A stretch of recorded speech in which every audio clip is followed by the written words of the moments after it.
우리는 남과 비교하는 것에 굉장히 익숙합니다. 남들이 저를 비교하지 않아도 저 스스로가 다른 사람과 저를 비교하죠. 나는 왜 저 사람만큼 똑똑하지 않을까? 나는 왜 저 사람만큼 잘생기지 않았을까? 나는 왜 저 사람만큼 말을 잘하지 않을까? 나는 왜 저 사람만큼 다른 사람과 잘 어울리지 못할까? 비교하고 부러워하는 것에 참 익숙합니다. 사실 사람은 서로가 다 다르거든요. 어느 한 사람 같은 사람이 없습니다. 애초에 태어날 때부터 다 다르게 태어났고 자라는 환경도 서로가 다 다릅니다. 환경에 따라 처음 다르게 태어났던 사람들이 더더욱 달라지죠. 누군가는 더 똑똑한가 하면 누군가는 좀 똑똑하지는 않지만 굉장히 선하기도 합니다. 반대로 누군가는 매우 악한 사람도 있고 또 굉장히 이기적인 사람도 있습니다. 이렇게 서로가 다 다른데 우리는 늘 다른 사람을 보며 자기에게 없는 것들을 부러워합니다.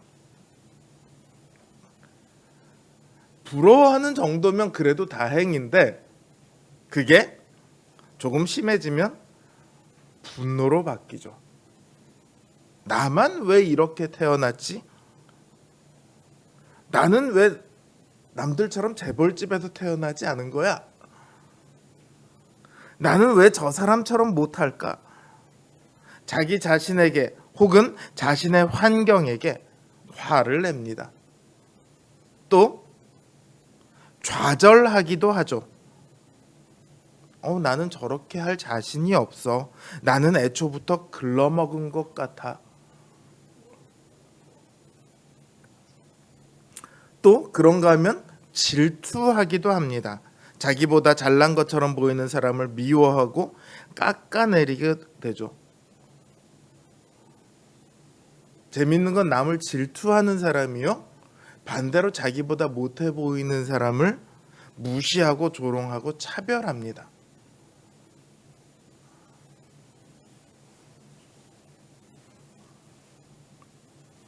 왜 이렇게 하죠? 왜 사람들이 이런 것에 그만큼 익숙할까요? 사람들이 다 못돼서 그런 건가요? 우리가 살아가는 사회가 그렇기 때문이에요. 우리가 살아가는 이 사회는요, 비교가 너무 익숙하죠. 물건 하나를 사더라도 가격을 비교합니다. 오죽하면 가격 비교만 따로 해주는 사이트가 있겠습니까? 밥을 먹더라도요, 리뷰를 보면서 어느 집이 더 맛집인가를 찾아서 가서 먹거나 배달을 시키거나 하죠. 비교는요, 우리가 살고 있는 이 자본주의 사회의 원동력이에요. 비교가 없으면 발전이 없어요. 비교는 일종의 경쟁의 또 다른 이름이거든요. 그런 사회 속에서 우리가 살아왔어요. 지금도 살아가고 있죠. 그러니까 그런 사회 속에서 살아가는 사람에게 비교는 너무 자연스러운 겁니다.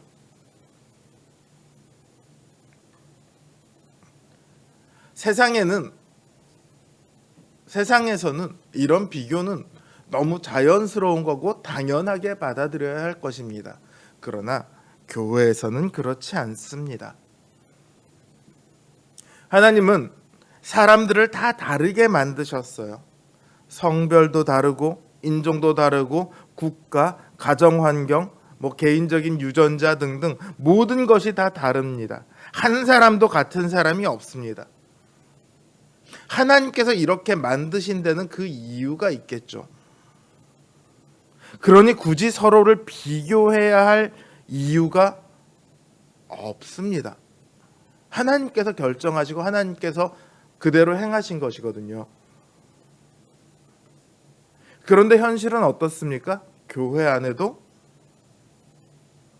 비교가 많이 있습니다.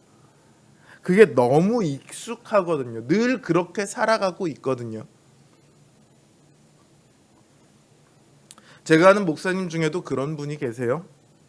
남을 좀 잘 깎아내려요. 다른 사람이 잘못한 걸 잘못했다고 얘기하는 수준이 아니고요. 남들이 좀 잘하면 에이 그거 별거 아니야 이런 식으로 이야기를 합니다. 그리고 자신이 별로 잘한 것 같지 않은데 자신이 한 건 이만큼 뻥튀기를 시키죠.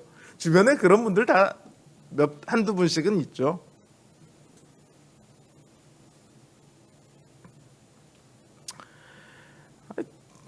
그러다 보니까 이런 분들은 남의 얘기를 하는 것을 굉장히 잘해요. 흔히 뒷담화라고 하죠. 뒤에서 이야기한다, 뒷담화입니다. 절대 뭐 그 말 자체로는 나쁜 게 아닌데 뒷담화를 할 때 좋은 말을 하는 경우가 있나요? 별로 없어요. 가끔은 있지만 별로 없어요. 주로 뒷담화는 어떤 얘기를 합니까? 안 좋은 얘기들로 가득 차 있죠. 성경에서 후욕한다라는 표현이 종종 나와요. 그게 뭐냐면 뒤에서 욕하는 거, 뒷담화죠. 근데 그 목사님은 자신이 그렇게 하고 있는 것에 대해서 별로 자각하지 못해요. 별로 문제의식을 못 느끼는 것 같더라고요. 아마 이런 성향을 가진 사람들이 다 비슷할 거라고 생각을 해요. 그게 너무 익숙하니까요. 또 그렇게 하면서 자기 만족이 조금은 생기거든요. 다른 사람과 비교해서 내가 나아. 요게 자기의 만족이 됩니다. 남이 나아 보여요? 그럼 어떻게든지 끌어내려야죠. 그래야지 나한테 만족이 생기니까.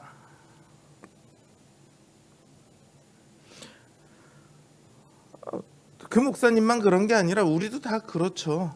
비교하고 때로는 끌어내리고 그러면서 만족을 얻습니다. 비교하는 이유는 만족을 얻기 위해서예요. 그런데요, 그렇게 하면 교회에서 얻을 수 있는 만족이 없어요. 남과 비교해서 얻는 만족은요, 세상에도 얼마든지 찾을 수 있습니다. 그걸 굳이 교회에 와서 찾아야 할 이유는 없죠. 그런 걸로 만족해 하다 보면 교회만이 줄 수 있는 만족을 잊어버리게 됩니다. 만족이 없으니 행복하지도 않게 되죠. 행복하지 않으니 감사가 사라지고요. 교회 생활이 건조해집니다. 은혜를 받지 못합니다. 그러다 보면 교회가 문제라고 생각해서 교회를 옮기거나 혹은 기독교 자체가 문제라고 생각해서 신앙을 버립니다.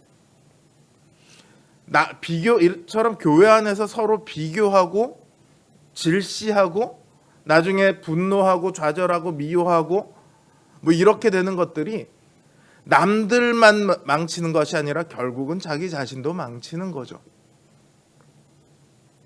바울은 말합니다. 너희는 이 세대를 본받지 말라. 이 세상에서 살아가면서 우리에게 익숙해진 것들 중에는 우리가 반드시 버려야만 할 것들이 있습니다. 은혜가 없이 아등바등 살아가는 세상, 죄악 가운데 멸망을 향해 달려가는 이 세상의 것들은요, 무슨 거창한 문화나 사상 이런 것에만 담겨 있는 것이 아니라 우리의 기본적인 습관이나 삶의 방식에도 고스란히 담겨 있습니다.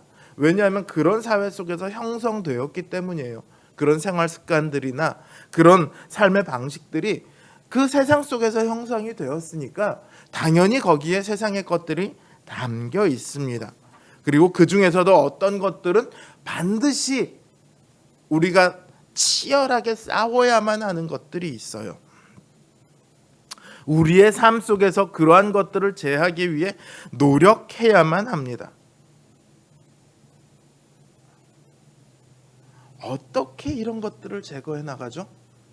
매일매일 자신과 싸워 나가는 거, 이거 결코 쉽지 않은 이야기입니다.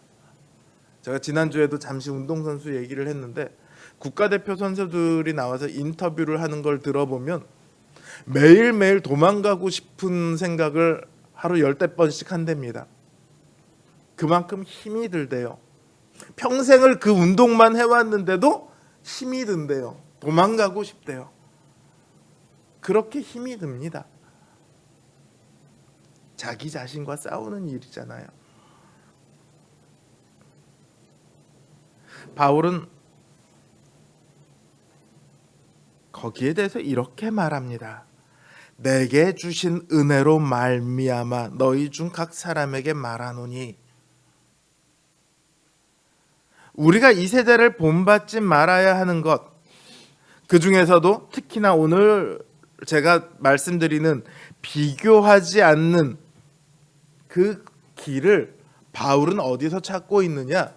은혜에서 찾고 있습니다. 너 비교하지 마 이런다고 해서 비교가 안 되는 것이 아니고요. 비교하지 않을 수 있는 마음, 비교하지 않아도 되는 기본적인 생각 자체를 바꿔야 한다는 거죠. 그게 어디서 나오냐? 은혜에서 나온다는 거예요.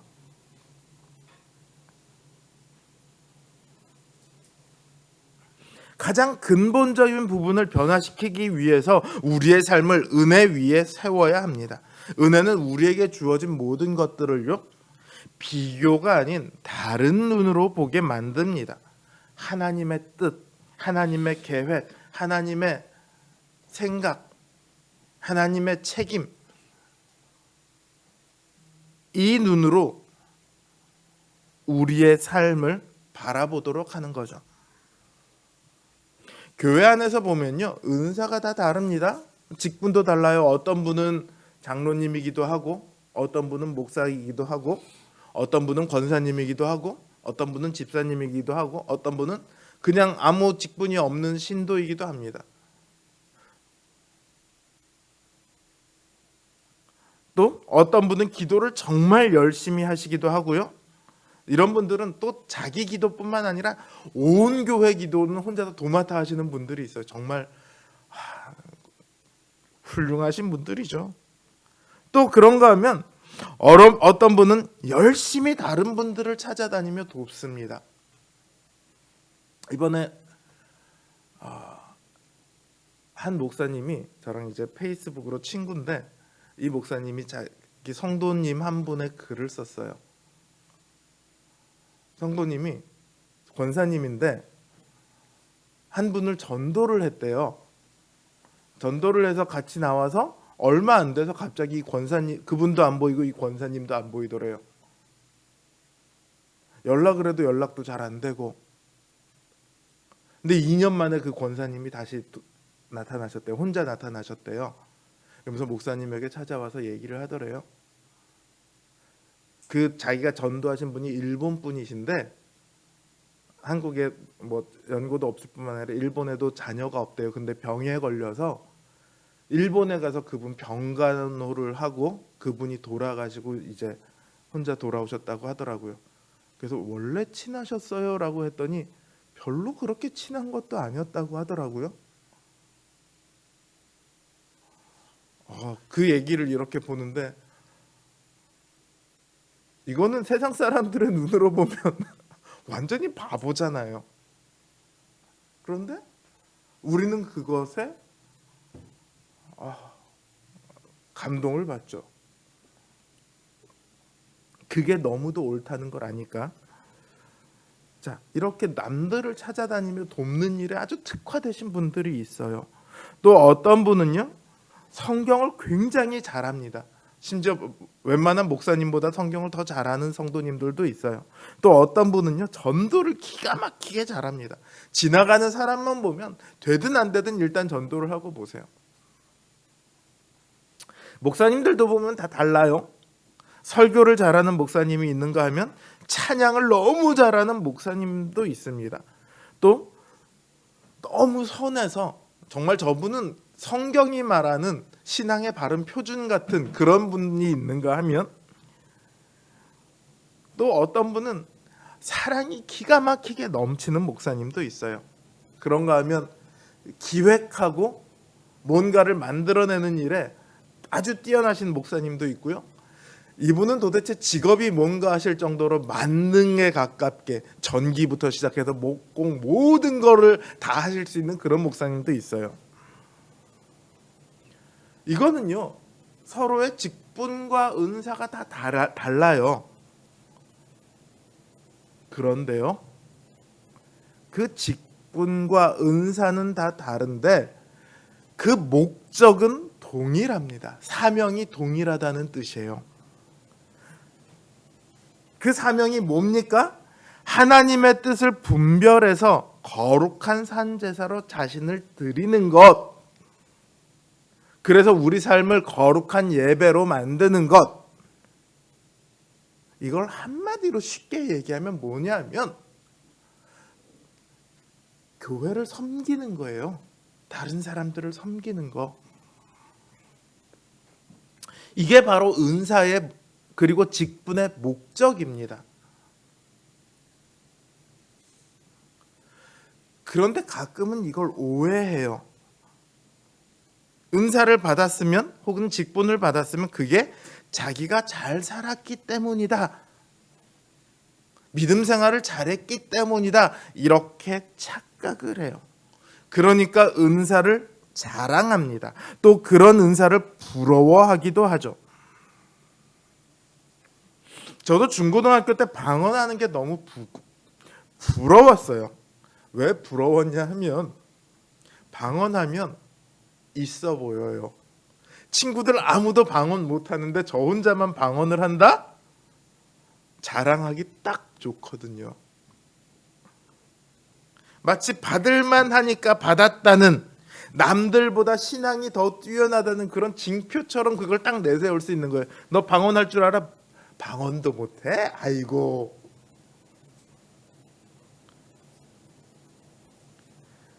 제가 이거를 35살이 돼서 신학교를 갔는데 신학교에서 제 1학년 동기들이 그걸 하고 있더라고. 너 방언할 줄 알아? 못해? 너 왜 방언도 못해?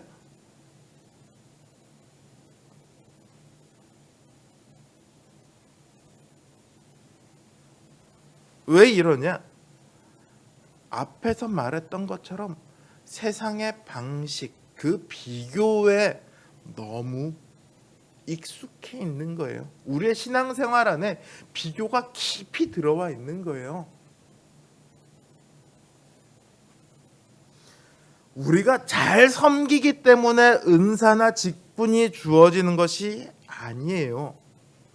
여러분, 제가 신앙생활을 잘 하고 있을 때 목사로 부르심을 받았냐? 그게 아니죠. 하나님을 떠나 있을 때, 하나님을 없는 것처럼 살아가고 있을 때 하나님께서 그때 저를 부르셔서 신학교까지 저를 강제로 몰아넣으셨죠. 저만 그런 거 아니에요. 바울도 보세요. 바울을 하나님께서 언제 부르셨습니까? 너무도 신앙생활 잘하고 있을 때, 예수님을 기가 막히게 믿고 있을 때 그때 바울을 부르셨습니까? 아니죠. 다메섹으로 예수님을 믿는 신자들을 잡아 죽이려고 가고 있을 때 그때 예수님께서는 바울을 부르셨어요. 왜 하필이면 바울이었을까요? 그보다 신앙생활 잘하고 있는 사람이 있잖아요. 먼저 믿었던 사람이 있잖아요. 바울이 나중에 그 예수님을 만나고 나서 가서 나 예수님 만났어. 사람들이 안 믿어줘요. 나 너 못 믿어. 너 우리 죽였던 사람이잖아. 우리 죽이려고 했던 사람이잖아. 다 못 믿어요. 이런 사람보다 훨씬 더 잘할 수 있는 사람이 있잖아요. 바울은요, 그 신체의 질병도 갖고 있고요, 말이 어눌해서 설교도 잘 못하던 사람입니다. 그런데 가는 곳곳마다 교회를 세우는 일을 하나님께서 바울에게 맡겨 놓으셨어요.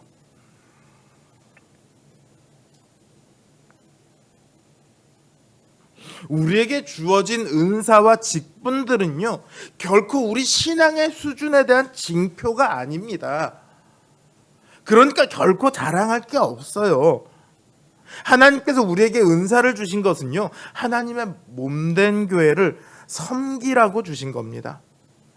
하나님께서 우리를 하나의 지체로 부르셨거든요. 하나의 지체다라는 얘기는 뭐냐면 우리가 한 몸이다라는 거예요. 한 몸의 구성원이다, 이런 뜻이에요. 그냥 비유적으로 한 몸인 게 아니라 영적으로 우리는 한 몸입니다. 예수 그리스도를 머리로 하는 한 몸이에요. 우리 몸을 한번 잘 생각해 보세요. 여러분, 손을 위해 일하는 경우가 있나요?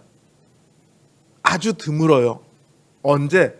손 씻을 때, 손이 가려워서 긁을 때, 손톱 깎을 때, 뭐 이 정도가 아니면 손이 손을 위해서 일할 때가 별로 없어요. 손은 우리 몸에서 가장 많이 혹사당하죠. 가장 많이 사용해요. 그런데 그 모든 것들이 다 뭘 위해서 사용합니까? 손 자신을 위한 것이 아니라 다른 부분을 위해서 일을 하고 있어요. 우리가 한 지체라는 말은요, 그렇게 우리가 자기 자신을 위해서가 아니라 우리 전체를 위해 섬기는 존재라는 뜻입니다. 그걸 위해 은사와 직분을 주셨어요. 그래서 하나님은 공평하신 거예요. 은사는 다른데요, 직분은 다른데요, 그래서 불공평해 보이는데요,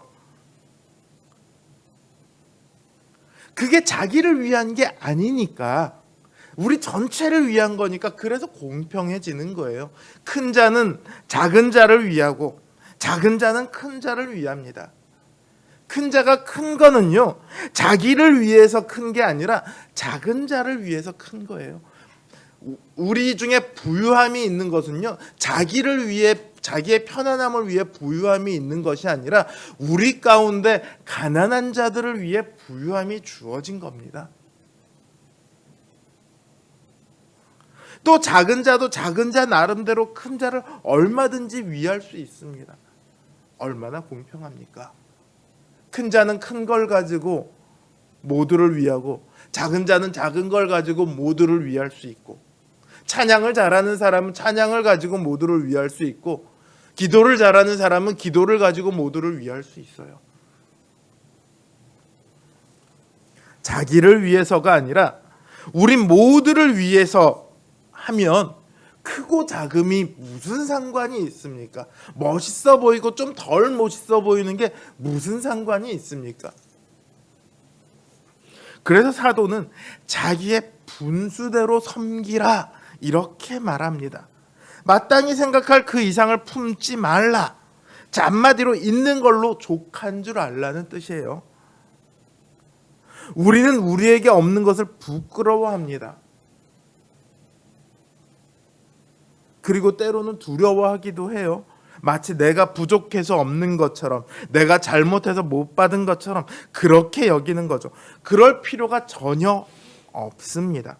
그건 정말 하나님의 그 은혜의 풍성함을 몰라서 그러는 거예요. 단지 우리의 현재의 모습만을 보면 하나님의 은혜가 의심이 들 수밖에 없죠. 우리의 모습이 늘 좋은 게 아니잖아요. 지금 현재의 모습을 보면 지금은 좀 괜찮아 보여도 조금 지나고 나면 또 지금 내 상황이 왜 이렇지? 이런 생각이 들 수밖에 없어요. 그러면 어떻게 돼요? 내가 뭘 잘못해서 이렇게 됐지? 내가 하나님한테 뭔가가 잘못한 게 있어서 하나님께서 나에게 이런 시련을 주시는 것 같아. 나에게 징벌을 주시는 것 같아. 그런데 제가요, 이거를 신학교에서도 수도 없이 들었고요, 목사님들 설교에서도 수도 없이 들었어요. 그런데 그게 정말 하나님의 생각이었을까요? 물론 가끔은 그런 경우가 있습니다. 저처럼 하나님 떠나서 멀리 미친 듯이 돌아다니고 있으면 하나님께서 때려서라도 돌아오게 하시고, 혹은 교회 안에 있더라도 잘못 신앙의 엉뚱한 길로 가고 있으면 때려서라도 돌아오게 하시는 분은 맞는데요. 우리에게 닥치는 모든 시련과 모든 고난이 다 우리가 잘못해서 그런 건가? 그렇지 않다는 거예요. 그렇게 생각하면 우리의 지금만을 보고 있으면 우리는 그 하나님의 뜻을 전혀 알지 못하고 두려움에 빠지게 됩니다. 하나님은요, 지금 현재만 우리와 함께 하시는 것이 아니라 어제와 오늘, 오늘과 내일 모든 시간 속에서 우리와 함께 하십니다. 영원 전부터 우리를 아셨고요. 그 마지막 심판 이후에 영원으로 우리를 부르셨어요. 창세 전부터 영원에 이르기까지 하나님은 언제나 우리와 동행하시며 우리의 하나님이 되셨습니다. 이걸 모르면, 그래서 현재만 바라보게 되면 우리의 인생이 정말 위태위태해져요. 외줄타기 하는 것처럼. 자, 10cm 높이의 외줄이 이렇게 걸려 있습니다. 겁납니까? 별로 겁이 안 나죠. 10cm 떨어져 봤자 뭐 아프지도 않고, 떨어지기 전에 발로 이렇게 디딜 수 있는데, 1m 높이의 외줄이 있습니다. 좀 무섭습니까? 여기서부터는 좀 무서워지죠? 자, 우리가 인생이라는 길을 살아가는데 절벽과 절벽 사이에 좁다란 길이 있어요. 근데 이게 위로 절벽이 있으면 다행인데 아래로 절벽이에요. 몇백 미터짜리 절벽이 양옆으로 있는데 아주 좁다란, 한 50cm 정도 되는 길이 있어요. 어떻게 걸어가야죠? 어떤 사람은 아예 떨어지지 않으려고 엉금엉금 기어가는 사람도 있을 거고요. 용기 있게 걸어가다가 이렇게 하면 어떻게 돼요? 다시 균형을 잡으려고 막 이렇게 하다가 위태위태하게 기우뚱기우뚱 하면서 그렇게 걸어가는 거예요. 우리 인생을 그렇게 살아가요. 현재만 바라보고 살아가면. 한 번 실수하면 끝날 것처럼 그렇게 인생을 살아간다고요. 우리의 인생이 마치 절벽 위에 놓여져 있는 아주 좁은 길 같아 보이지만요, 사실은 하나님께서 영원 전부터 우리를 빚어오신 그 역사가 그 우리의 좁아 보이는 인생길의 한편에, 또 다른 한편에는 우리를 빚어가시는 하나님의 계획과 인도하심이 또 다른 한편에 놓여져 있다고요. 여러분, 50cm 길을, 절벽에 있는 길을 갈 때는 위태위태하지만 잔디밭 사이에 50cm 길이 있어요. 어때요? 그거를 이러면서 걸어갑니까? 그럴 이유가 하나도 없죠. 한 걸음 잘못 디디면 어때요? 그걸로 끝이죠. 뭐 잘못 디뎠으면 잘못 디딘 거죠. 다시 돌아와서 디디면 되잖아요. 하나님께서 우리의 과거와 우리의 미래 가운데 우리를 붙드시고 계시다는 것이 우리의 인생길을 바로 그런 잔디밭 가운데 놓아두신다는 사실이에요. 이거를 알고 있는 사람은 인생길을 걷는데 두려움이 없습니다. 한 발 밖으로 나가면 떨어질 것처럼 달달 떨 필요가 없어요. 내 지금 현실이 좀 안 좋아 보여도 좌절하거나 분노할 이유가 없습니다. 남들보다 좀 없어 보여도 그걸 가지고 화를 낼 이유가 하나도 없습니다. 이 하나님의 역사 속에, 이 하나님의 은혜 속에서 우리의 인생을 보지 못하면 우리는 자꾸 현실이라는 외길만 바라보는 거예요. 그러다 보면 내가 가진 게 저 사람보다 작네? 이렇게 비교하게 되죠. 하나님은 얘기하시는 거예요. 내가 너를 창세 전부터 알았고 창세 전부터 불렀고 내가 너를 내 아들의 피로 값주고 샀고 내가 너를 저 영원한 영광의 면류관으로 부를 거야. 그 가는 길에 때로 조금 힘들 수도 있고 조금 남들보다 없을 수도 있고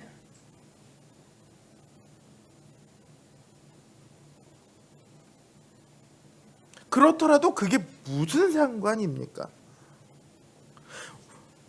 그리고 오늘이 설령 아무리 좀 보잘것없게 보인다고 할지라도요, 하나님께서 우리가 미워서 그렇게 우리를 그런 현실 속에다 놔두셨을까요? 아니에요. 여러분, 하나님께서는요 애굽이 아니라 이스라엘을 선택하셨어요. 제일 강대국이 아니라 가장 작은 민족, 노예로 살고 있는 민족을 선택하셨어요. 그들을 부르십니다. 그리고 그들 가운데 역사하시며 그들을 가나안 땅으로 인도하시는데 주변 온 나라들이 그 사실을 다 봐요. 우리가 이제 곧 여호수아서를 저녁 기도회 때 할 텐데 그 여호수아서에서 기생 라합이 여리고 성의 기생 라합이 그 얘기를 합니다. 내가 너희의 하나님께서 너희를 어떻게 애굽에서 인도하여 내셨는지도 알고 어떻게 출애굽시키셨는지도 알고 어떻게 그 광야 가운데서 모든 대적들을 멸하셨는지도 다 안다. 그러면서 정탐꾼을 숨겨줘요. 우리 가족 살려줘라.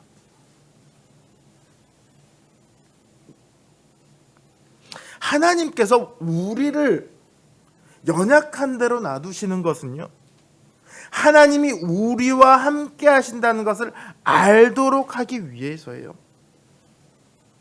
우리 스스로 하나님이 우리와 함께 하신다는 것을 알도록 하기 위해서, 그리고 남들도 우리의 삶 가운데 하나님이 함께 하신다는 것을 알도록 하기 위해서 우리의 삶 가운데 부족함, 연약함들을 놓아두셨습니다.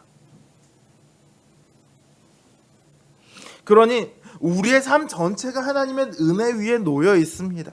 많으면 많은 대로, 적으면 적은 대로, 크면 큰 대로, 적으면 작은 대로 우리의 모든 현실이, 모든 시간이 다 하나님의 은혜의 결과입니다. 그 은혜를 통해 우리의 삶을 바라보십시오. 지금의 내 삶, 이게 하나님의 은혜의 증거고 결과입니다. 내 수많은 죄에도, 내 허다한 실수에도, 그리고 나의 이 엄청난 부족함에도 불구하고 나를 쫓아내지 않고 붙들고 계시는 그 하나님의 은혜의 결과예요.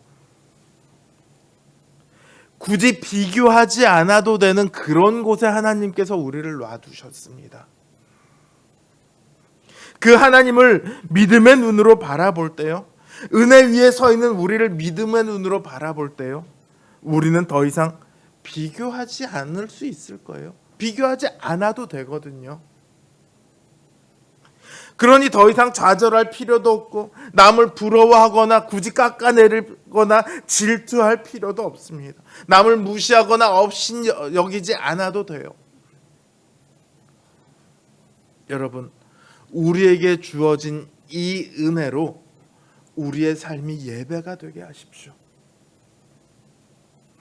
우리의 삶 가운데 날마다 하나님의 능력이 나타나게 하십시오. 우리에게 주신 그 하나님의 은사가 결실을 맺게 하십시오. 그래야 만족이 있습니다. 그래야 행복이 있습니다. 그래야 교회 생활이 즐거워집니다.